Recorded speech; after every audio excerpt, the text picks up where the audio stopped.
Welcome to Fuel Your Drive. All right, guys, welcome back to Fuel Your Drive. I'm your host, Josh York. We have another incredible episode, and as I have promised you, I'm going to start having more guests on the show. And today, I decided to actually bring back someone who was a guest in the past who had an incredible episode. Craig Ballantyne. Craig, you're back on the show. Thank you very much for coming back on.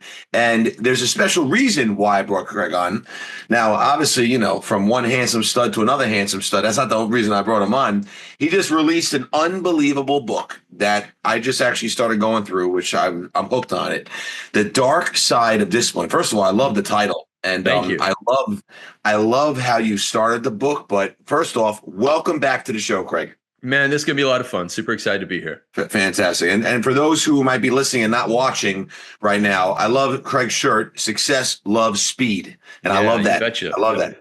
100%, man. Speed. You know, someone asked me a long time ago when I started business, like a long time ago, what would you choose, speed or execution?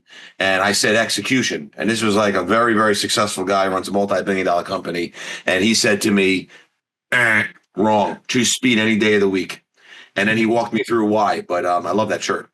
Yeah, but anyway, and, you know, the lesson really is like people need to make decisions faster in life, and that's 100%. Like you're going to make mistakes, you're going to fail, things are going to happen, doesn't matter. But like if you don't like take action, right, then nothing's going to happen. So, but so Craig, let's get into it. Like, you know, what made you write the book? Let's start there. Yeah, absolutely. So I have a lot of friends who have allowed the good to get in the way of the great. And, you know, people think, oh, man, dark side of discipline. I thought discipline was amazing. Well, listen, discipline can be your savior if you're struggling with something really bad. I used to be a binge drinker, and discipline was my savior to get me out of that spot.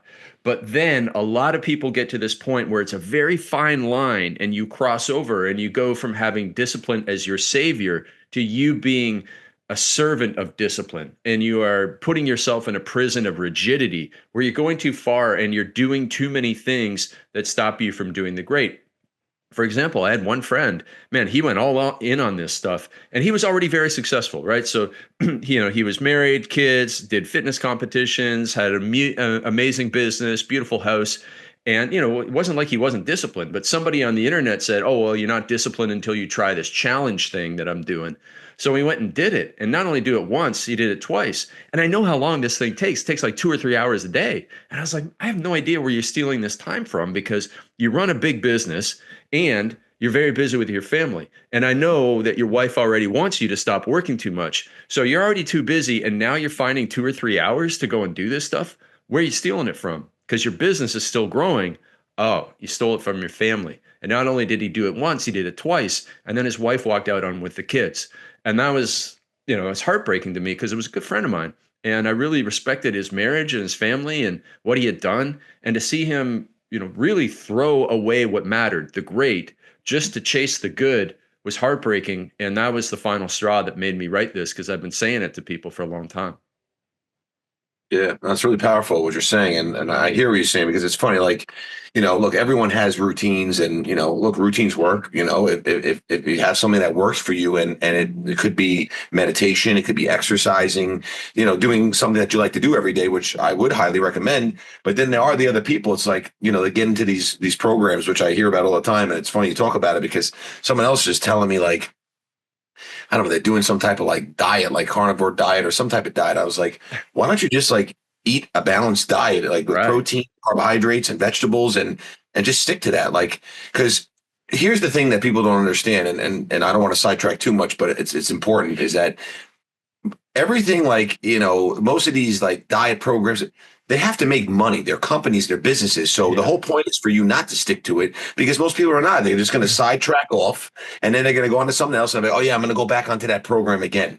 You know, and that's kind of what your book is like touched on a lot. But, you know, as I started reading it, I was really into it, because I like how you were talking about, you know, because it's about systems, right? And you touched on that a lot. So let's kind of drive into that, because, you know, I'll give you a good example. Someone the other day asked me for some advice. They said their wife is starting a business, right? And she's very, very talented. And I started thinking of the E-Myth when he was telling me this, because I'm sure you've read the E-Myth, but Yeah. she's like a great designer. She loves like designing things and like doing like little like, whether it's like in the house or, fancy like cards and I'm like, okay, but if you're the one that's got all the skills and that's what you do, you're going to never be able to scale your business if you're focusing on it. You have to have other people who can do this just as good as you can.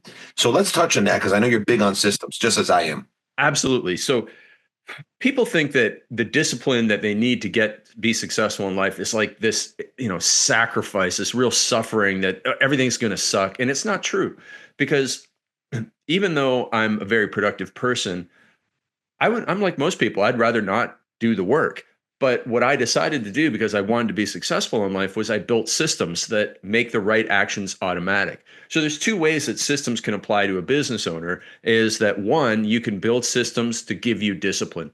And the discipline systems that we talk about in the book are elimination, so elimination of the bad, preparation to make the good as easy as possible to do, and then connection, which is accountability to somebody you deeply do not want to disappoint.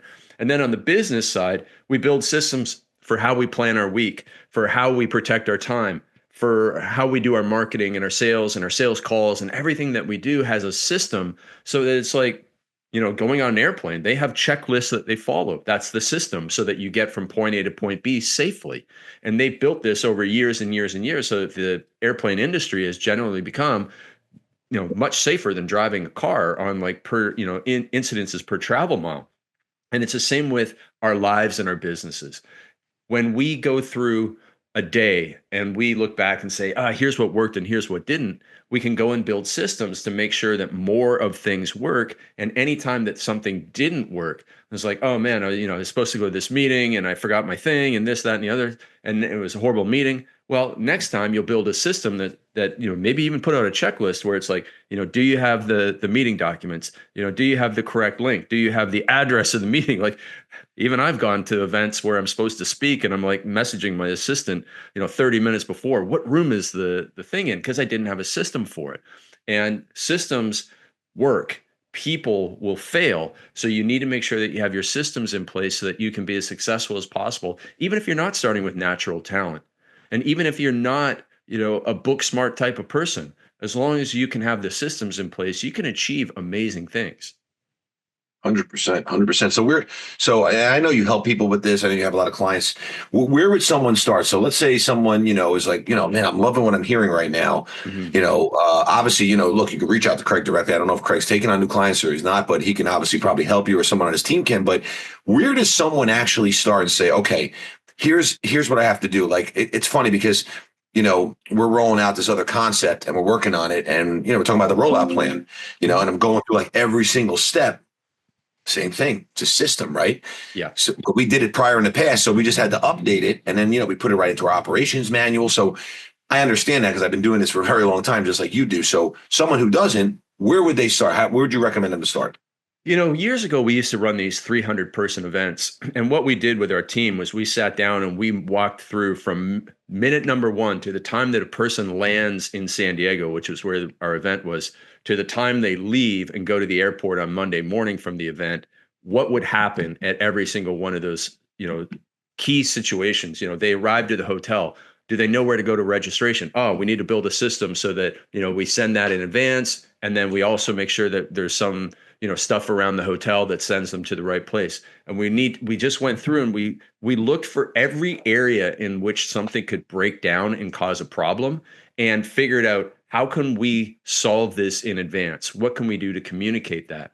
And if somebody's just starting out in their own business and is setting up systems, and they've done everything in the past, like your friend's wife, what she needs to do, obviously there's a lot of other things she needs to do in terms of getting herself out of the business, in terms of the design and stuff, but she needs to document everything. And Loom is a great thing that people can use right now. So you make a Loom video of, okay, here I'm setting up, this thing on the website, and here's how it works, and here's what happens after it, and blah, blah, blah. And you make this little 4-minute Loom video so that you can then give it to somebody who can come on and just watch a video and go, oh, that's how it works. But then the next step that we actually teach people to do for this is we make sure that they have the person who's learning it type it out into the manual. So you don't have to sit there and type it out. It takes much, much longer. But if you do the video, then you can pass it on to someone. They can type it out and then they can improve it along as they go. So that builds systems for that. And it's the same thing that we can do in our own personal lives. If we realize, like, man, I've got 3 kids, they're all playing different sports, we're driving around. Sometimes we forget the kid because I thought you were picking them up. You thought I was picking them up. Oh my gosh. It's because we don't have a system. So we start with a planning meeting, and most people have heard or have done some type of weekly planning meeting. And it's walking through the entire week for the family. Who's going to be where? What's the meal going to be? So that there's not that chaos and frustration that comes from not having the plan, not having the systems in place. And what I've learned over the years, Josh, is that anything that you in the world that you think is genius, whether it's a Broadway play, whether it's a movie, whether it's a football team's performance, all of it is based off better planning and preparation than what the competition did. And everything, the genius comes down to superior planning and preparation. And systems are just a result of superior planning and preparation. I couldn't agree more. 100%. Very, very well said. So now let me ask you now, obviously, when planning, there's always going to be fires because, that's pretty much what we do. A lot of us are firefighters and have to, push through fires at all times. But so how does one react? I'm obviously not answering. I know this answer and you do. I want you to answer. But how does one react when the planning doesn't go right? Because people need to understand, as you know, might take 10 times, 20 times, 30 times. But what is the right way to handle a process that's in place in a system that you create that goes sideways? Yeah, it's a great question. And so, the success loves speed thing, and what your friend and mentor said to you is like, hey, listen, speed is better than execution, is that even if you plan for perfect execution, things will go wrong. And so if you move quickly and you get experience with dealing with things that go wrong, you'll have more experience being in the right mentality of dealing with things that go wrong. So even when you're planning things and you're like, oh man, something might go wrong. Well, just knowing that in advance is a much better mindset going into it than thinking, oh, I've done the planning, nothing's going to go wrong. And then you're kind of fragile when something does break. So you need to have that anti-fragile mentality that everything that goes wrong is not a problem. It's an opportunity. It's an opportunity for you to get better, stronger, faster. It's for you to improve the processes. I mentioned the airplane industry before. How did they get better with their systems? Well, they had a lot of crashes, and every crash made them better, unfortunately, that the crash had to happen. But fortunately, it made them better in the future. So the one thing that I see in people who don't succeed, whether it's doing a body transformation challenge or whether it's growing a business, is that they're what I call PBPs, panic button pushers. If you're a panic button pusher, like if you're a business owner and you get a refund, or if you're a business owner and a team member quits, the beginner entrepreneur, the panic button pusher, they think, oh, everything's, oh my gosh, how, the world's ending. But how can that possibly be? You will have days exponentially worse than when you get a refund or when a team member quits. We've owned gyms and we've had not only a team member quit, but take half of the clientele with them because we were poor leaders and we didn't have the right systems in place. But we didn't fold. We didn't quit. Instead, we were like, oh man, this is not a loss, it's a lesson. And so a lot of this is mindset stuff. And you have to be, okay, if when the poop hits the fan, first of all, in my planning and preparation, I knew that somewhere in this, the poop would hit the fan. Okay, now the moment is here. And if I could, as much as possible in advance, saying, here are the most likely places that the poop is going to hit the fan. So I'm going to have a couple of solutions. Here's my ideal, the process, the perfect plan. But if the perfect plan goes off, here's my next best way of dealing with this. So you have to have that mentality going into it, the backups. And then as things come along, you need to just be creative. You need to communicate. You need to keep yourself calm and carry on, as the old saying goes. And have you read the book Outlive by Dr. Peter Attia? No, I'm not. It is a very popular book. He's got a really big following on social media, and it's a good book about longevity. I didn't read it for a long time because I thought it was going to be biohacking stuff, and it's the exact opposite. It's actually a very practical, common sense. It's very science heavy, but very practical, common sense book. And the first 16 chapters are all about avoiding cancer and all this stuff, and then all of a sudden the book hits you with this left hook out of nowhere. And chapter 17 is all about how this guy, the author, who seems like really, he's obviously a doctor. He's, super smart, super sensible throughout. All of a sudden, he talks about how he had this crazy rage problem, and you do not expect it, so it's like really gets you. But he has this really great diagram in the book about how everybody has a stress tolerance window. And what he means by that is, when you wake up on a good day, and let's say your dog eats your shoe. Well, you might laugh even on a good day because your stress tolerance window is open. But if you have a bad day where, things went wrong, you got stuck in traffic, you had too much caffeine, and you came home and maybe had an argument with your spouse, and all of a sudden the dog eats the shoe, it's the same incident, but you're going to respond in a completely different way because your stress tolerance window has been closed.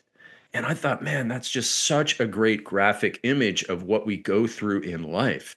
And so you need to have the processes in place, your own personal systems in place to keep your stress tolerance window open. So on the days when you get stuck in traffic, most people will get stuck in traffic and they'll hammer on, and I'm guilty of this, used to be guilty of this. They'll hammer on the steering wheel, they'll yell at the person in front, they might flip somebody off.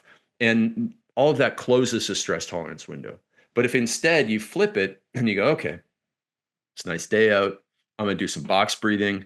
I'm going to keep my stress tolerance window open. So even though I arrive at my destination maybe 15 minutes late, and maybe that's embarrassing to me, I'm not also going to show up on a short fuse. I'm going to show up still in a good state. And I'll go through this meeting and then I'll get back on track. And when I go home at night, I'm not going to yell at the dog because it ate my shoe. So I mean, that message just goes so well with the systems and the mindset and mentality that we need for when, as Mike Tyson once said, everybody's got a plan until they get punched in the face. You're going to get punched in the face, and you just have to be able to rebound on it. So powerful. I just literally put in an episode about 2 weeks ago. I talked all about this, and so really, really, really great to hear you say it. And I'll credit you for it because I'm going to use it. But that panic button pusher, I love that. The PB. Oh man, it's just wild, And listen, what Craig's saying, like, you guys got to understand, it's like most people are just way too reactive. And especially, when something goes wrong, there's emotions involved. I always tell everyone, take a deep breath and give yourself at least 24, 48 hours, maybe even 72 hours before you actually make a decision, because your feelings will change 100%. So, but what you're saying, powerful stuff, really good stuff. And I'm going to check out that book, Outlive. Yeah, it's good. I skipped over a lot of the science stuff, but to your point about waiting to make a decision, there's a really, really great little internet meme where it's about, decisions made in anger cannot be reversed, and the picture is of a German Shepherd on the edge. On the edge of the cliff, and there's a bird out there, and it's leaping off the cliff after the bird, and is nowhere near the bird, and it's like, man, because everybody. When I saw it, I was like, man, I have made a decision like that. And that picture just so characterizes the feeling of helplessness after you've made that, wrong decision because you made it in haste. So that's a really good lesson too. Yeah, 100%. And since we're talking about memes, and you're talking about don't quit. So, when you walk into our GYMGUYZ headquarters, your world headquarters, the first thing I have on the wall in these beautiful, massive silver brushed nickel letters is "We don't quit." And I'm thinking of meme, and I don't know if you've seen this one, but it's fantastic. There's two guys in caves, right? One on the top, he's chipping away, and still got a lot left. The other guy had this much left, and he's heading in the other direction, walking away. Right, and there's like diamonds or something there. Yes, so it's like and I say this all the time, like tomorrow could be the day, right? But you're reactive. You make decisions too quickly. You don't have patience, and you don't doggy paddle through the challenges, because that pain and all those things that you're going to experience is going to get you better and better. And the more you're able to be comfortable with that, it's going to make you be easier, especially what Craig was talking about with making those decisions. Yeah. But I made a note here because I really liked what you wrote here in your book. You said chasing other people's definition of discipline is the least disciplined thing you can do. And I love that. Like, that is just so well said. Let's touch on that, because especially with social media, it's like, it's crazy. Everyone's like following 700 different people. Like, they have no focus whatsoever. Yeah, and so you used a phrase before, reactive, right? And so, I just happen to have my phone here. And if I open up my phone and I go to Instagram, I'll see people doing all types of incredible things. Because I follow people that do incredible things. And so, I might see David Goggins running for 3 hours a day. I might see another guy doing a 5-minute ice bath. I might see Wim Hof doing something. I'll see Chris Bumstead, C-Bum, doing some natural bodybuilding thing. And I mean, the phone even gets me from time to time thinking about I should go and chase another person's definition of discipline. And I didn't know who Chris Bumstead was before last year, but do you know who he is? Yeah, I know what you're saying. Yeah. So, I mean, he's got millions of followers, and I didn't know who he was. And then all of a sudden I see him. I'm like, oh, the guy's Canadian. I'm Canadian. And he's a natural bodybuilder, or he's, a natural physique or whatever it's called. And he's a champion, and he's got 500,000 likes. I just saw one of his posts, 500,000 likes on his post. I'm like, this guy's doing amazing.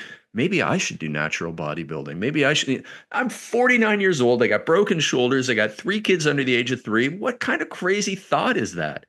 But Yeah. that's funny. Like people laughing, going, no, that'd be stupid, right? But there's so many people like my friend who I talk about in the book who was already successful in every area of life except that he didn't do somebody else's definition of discipline. And so he went in pursuit of that, and people on the internet who he had never met and never will meet said, good job, buddy. And his wife and his kids were over here like, what about us? And so we're just going to leave, and you're not going to see the kids every week. You're going to see him every other weekend. Like he just threw away the great because he chased the good. He didn't go and become an alcoholic or just sit around eating potato chips and watching Netflix. He didn't do bad things. He did good things, but they got in the way of the great. And so so bear with me here, but I'm going to challenge you on the don't quit, because you are right when the person has stepped back, done the thinking, and has said, yes, this is the path for me. I know in my heart, in my mind, this is the right path. This is, what our company should be doing. This is what I should be doing. This is how I should live my life. I have a clear vision for my future, and here's my path for success. By all means, do not quit on that. Once you know what matters, do not quit on what matters. Mhm. However, Now if you, listen, I like that challenge, and you're right, because I know where you're going with this. When I say we don't quit, that's in relation to the business. But if I say, hey, listen, I'm going to run 200 miles right now, that's a very different thing, right? So I yeah. understand where you're going. Go ahead. I don't want to cut you off. Go Yeah, ahead. yeah. For example, like my wife, after our third kid last year, she was like, "I want to run the Vegas half marathon. I want to get back in shape for it." And she started training for it, and she was on track for it. But when you have 3 C-sections, she had to have C-sections. First one was emergency C-section, and then the other babies were so close together, she had to have C-sections. Well, those do a number on a woman's body, and she hadn't Yeah. fully recovered. So she said, I'm not going to do the marathon. She really had this internal battle. Oh, I told people I was going to do it. I really want to do it, but I know I shouldn't do it. So technically she quit on the marathon, but she made the right decision for her right life and didn't say, "Oh, I'm just going to keep going forward and end up in more pain." So, yes, you know, don't quit on your goals when you figured out what mattered. Absolutely. Like Mhm. I was 44 before I met my wife, but I always wanted to get married and have a family. I didn't quit. I didn't say, oh, once I hit 40, man, no one's going to like me anymore. I'm just going to give up. No, I kept going, and, God and miracles provided, right? But if I would have quit, I would have regretted that forever. So Yeah. if you quit on your dreams that matter, that you've thought about, you've done the thinking, which is the hardest work of all, never quit on them because you will have regrets. But if you are a reactive person who's only going after someone else's dreams, someone else's definition of discipline, because you're chasing what other people are doing, you're following the crowd, and it's actually harmful to you what you're doing, then by all means quit. And, Yeah. maybe quit isn't the right word. Maybe it's give up on that, because I definitely don't want to say to you, argue your point, because you're right about what you're doing. No, no, you're 100%. I But think if the better you're way to off say on a it's not. detour, don't get more lost, is what I'm Yeah, yeah. trying to say. If it's not serving you, then you got to remove it. That's it. Yeah. And so my book is, it didn't say this explicitly, but it's about teaching you filters into which you can run decisions. And you just said if it's not serving you. And that's one of my favorite lines, Josh, because people might be listening to this and go, well, I'm kind of confused now because, this guy Craig, he doesn't like cold plunges or he doesn't like discipline challenges or whatever. And what I'm saying to you is that's like me saying I don't like screwdrivers. It's a tool. Now, is the tool serving you? So if you need to, paint a fence, is the screwdriver the right tool? No. And so if you're trying to paint a fence with a screwdriver, it's not a good idea. But if you're trying to paint a fence with the right tool, rolling brush, then absolutely it's the right thing. So you need to think about, is this habit serving me? Because I wrote that book because I once had habits that were not serving me. I had a 1,000 day in a row exercise streak, and it was stupid. It cost me overuse injuries. It cost me missed time with friends and family. It cost me, worked out in stupid places with my hands on It's, dirty floors. It's just dumb. yeah, So it it's didn't. funny you're saying that. It's very funny you're saying it. You're making me think of a thought. I don't want to cut you. I don't want to lose my thought though. So it's funny. So something I started years ago, right? And I saw this video the other day where I don't know, some fitness influencer posted a video of David Goggins saying, yeah, like there's no days off. And listen, honestly, there are days off. Your Yeah. body needs rest. And if you're overtraining your body, you're going to burn your central nervous system down. You're going to wear out ligaments, tendons, and you're going to get hurt.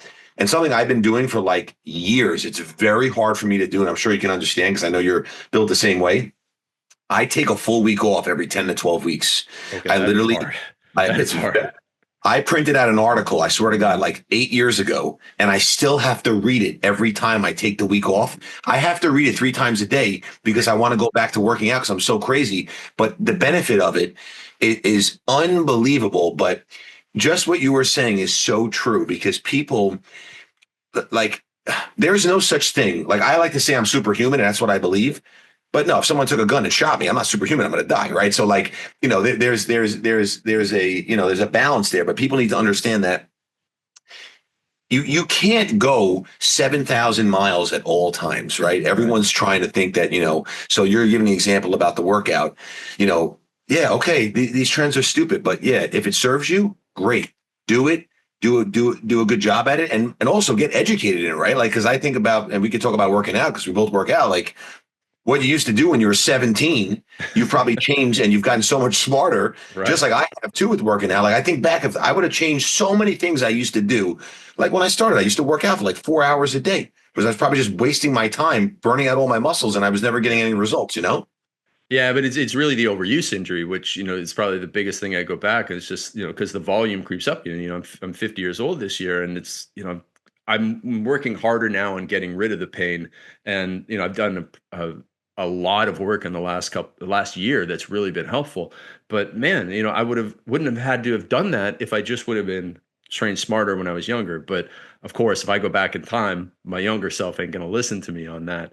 Yeah, But so discipline is this like weird double-edged sword because for someone who's an alcoholic and overweight, working out every day for the next 300 days might actually be the right thing for you because you need something to occupy your time. You need to build a new habit, etc. So it's weird because in that situation, that actually serves you.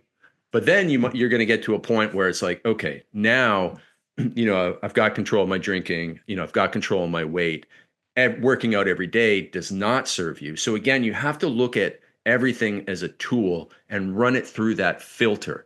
And then one other filter that I have in the book, Josh, is a simple question. Is this necessary or sufficient for what I'm trying to achieve?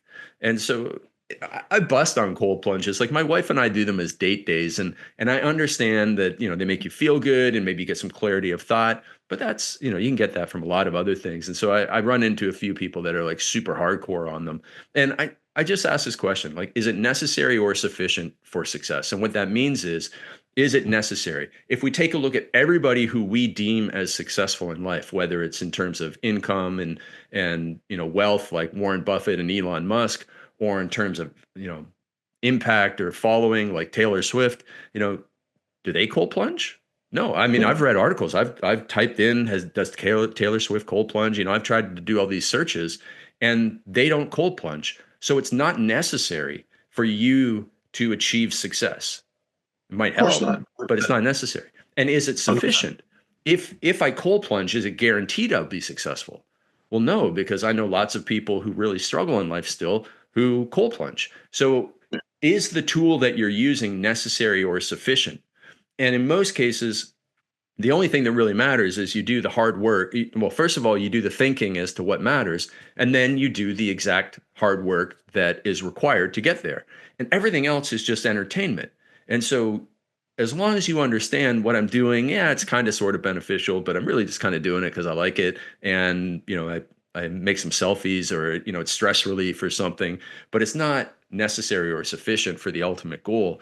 As long as you're okay with understanding that, great, go ahead, and you've got time for it, you can continue to do it. But if it's no longer serving you, and in fact is taking away from something great, then you have to have the strength to let it go. 100%. Very powerful. And one thing I want to circle back, I made a note because I think it was really powerful here. You said you got married at 44, right? Mhm. And I you think didn't give up. I got married at 46. I met my wife at 44. Got it. Okay. So Yeah. you didn't give up. You didn't give up and you really wanted a family. So I want everyone to really pay attention to this because this is very important. Stop focusing on what everybody else is doing. Everyone's journey is different. Everyone's time's frame is different. What can happen for you in your business could be at the age of 20. Someone else could be at the age of 50, and just like, just Craig said, as far as how he got married and you believed it though, and you wanted it and you knew it was going to happen. And, I do believe there is a massive skill there of the ability to manifest, make things happen, but you have to do your part. But I really do believe that's a skill.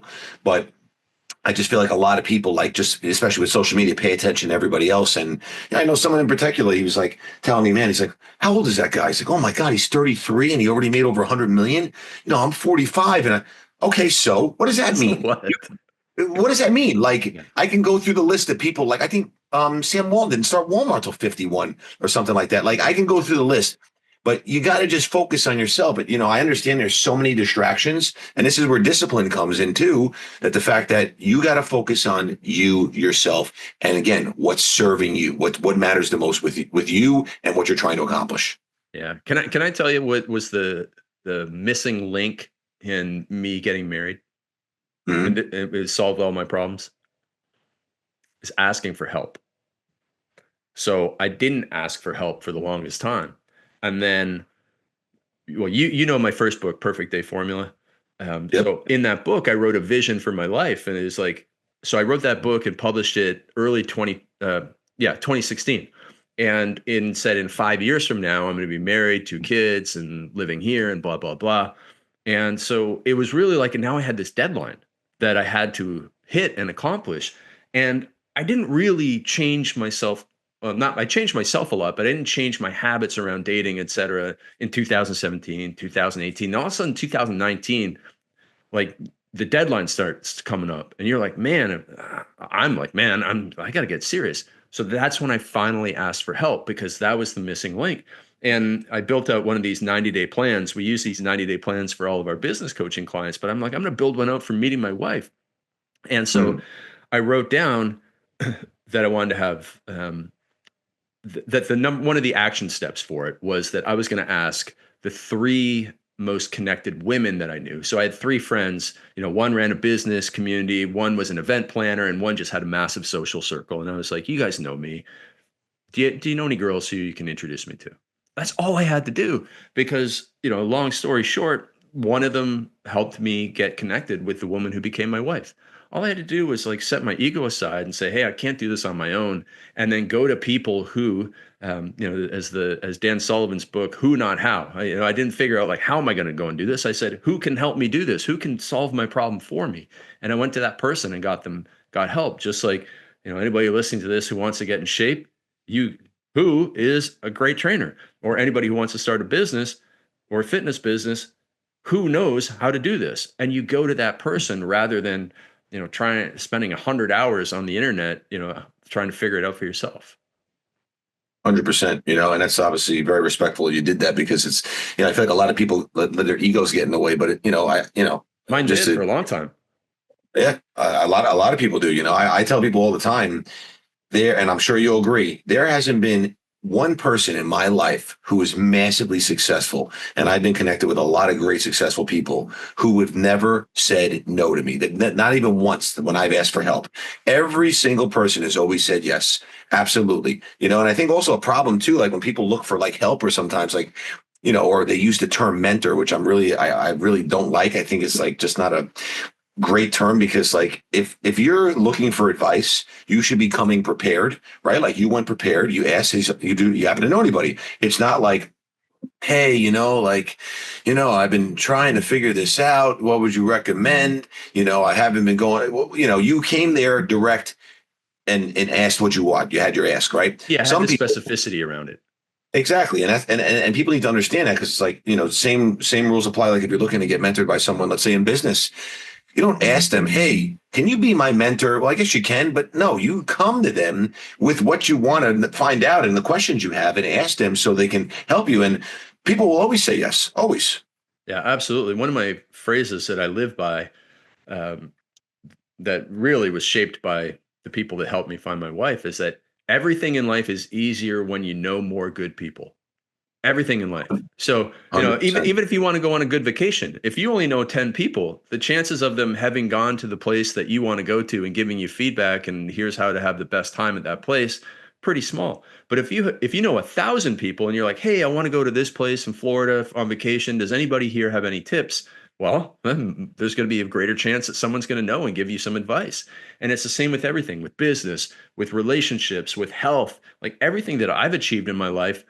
I would say there's always been other good people involved giving me advice, being partners on it, or just simply holding me accountable and following through. And so, yeah, absolutely go out there and ask, because one other thing that I found in life is that when you tell a good person that you want to achieve something, a good person has this thing in their brain where it just all of a sudden this program starts and it's like, oh, this person wants to figure out how to buy a house in that area. Oh, well, all of a sudden their brain just starts operating. Who do I know? Do I know any realtors? Have I ever been there? And like they just go out of their way to help you. And if you know good people, man, life just gets a whole lot easier. Listen, the more hands you shake, the more money you make. And I'm not talking about just making money. I'm talking about the relationships that will open up doors for you to make money, to do great things. You got to be out there connecting with people. It's very, very important. Absolutely. Yeah. Well, listen, Craig, I really, really appreciate you coming back on the show. Guys, make sure you pick up his book. Where can people find you, Craig? If they want to reach out to you. Yeah, absolutely. So grab the book at darksideofdiscipline.com or just head over to Amazon, ebook, audiobook, paperback, hard copy. They're all there. The audiobook, I worked really hard at it, so I hope you grab that too. And then hit me up on Instagram at Real Craig Ballantyne. If you have any comments, you want to share pictures of the book, you have follow-up questions of the book, I'm always happy to help. Books are really, really important to me. And so whenever anybody reads them, it really means a lot. Fantastic. Well, guys, you will enjoy it, and I will finish the rest of it. I already am starting to enjoy it. And guys, until next time, remember, fuel your drive. See ya. Legend.